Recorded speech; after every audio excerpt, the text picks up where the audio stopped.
That was the best acting I've ever seen in my whole life. Like you.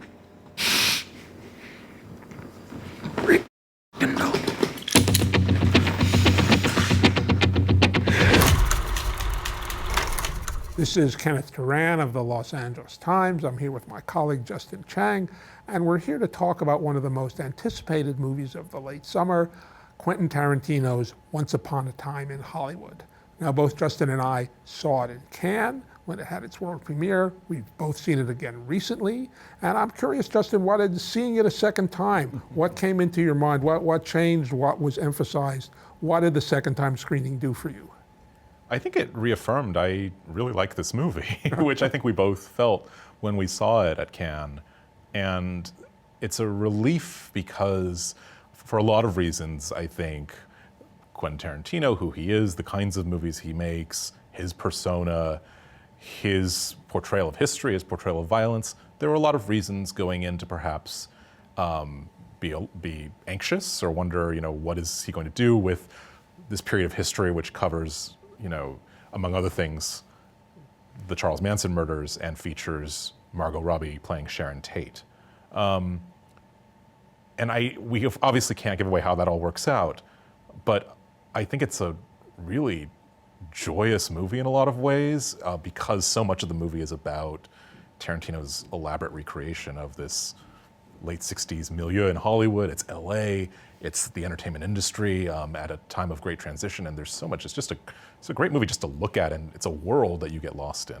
Did you feel that way? Oh, I totally felt that way. I mean, it's this period of 1969 and kind of by implication the years that came right before it is kind of recreated with such a kind of obsessive fanaticism where everything is just exactly right, and every little thing you see, like the row of Hopalong Cassidy mugs, and the Sergeant Rock and his Howling Commandos comic book, everything there, has been fussed over and worried about and is dear to Tarantino's heart. It's an extraordinarily personal film for him, I think even more than his other films, but also, and to me this was really different, it's got, and first of all I should say parenthetically, there is some violence at the very end. This is not a Tarantino film with zero violence, but it's really kind of quarantined at the very end.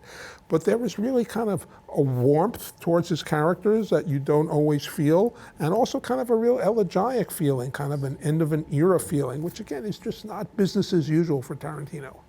It's a very character-driven movie, and I think, Tarantino has written strong characters before, but this is the rare film, I think, in which he is letting his rhythms be dictated by the moods and the anxieties and the pleasures of the characters. Leonardo DiCaprio plays Rick Dalton, this fading, deeply insecure TV actor. Brad Pitt plays his stunt double and best friend and personal driver, Cliff Booth.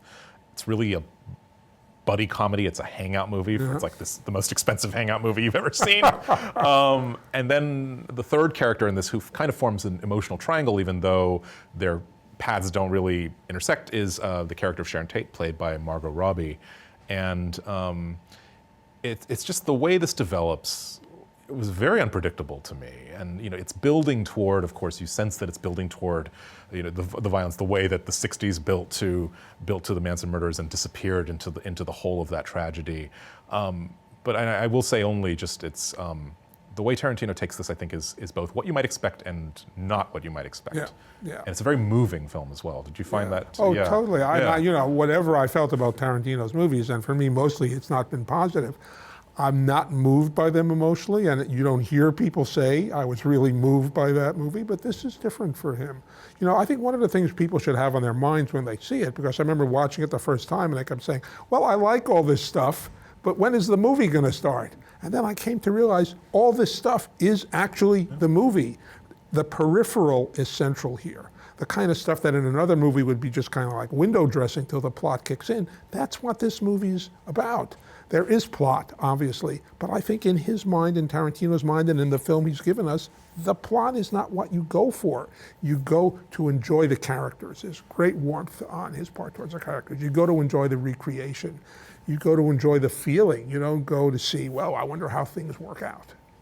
I love that because to me, it is actually a very pure definition of cinema, and that cinema is more than plot. And Tarantino has, of course, written very meaty, narrative-driven, complex screenplays. Totally, yeah. And this is a complex screenplay as well. But everything you say, it's the texture, it's the feel of, it's the mood. He's made a mood piece as well as a hangout movie, and there are times when you have to sort of adjust to the rhythm, and some things will be more interesting to you than others for sure, but it feels in the best way like a movie to get lost in. It's a very good way to where put it, yeah. The actors just hold your attention. So Yeah.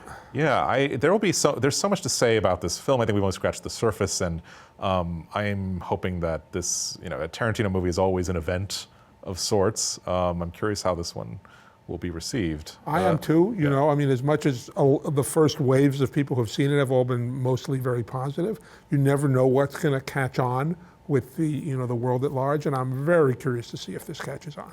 I know.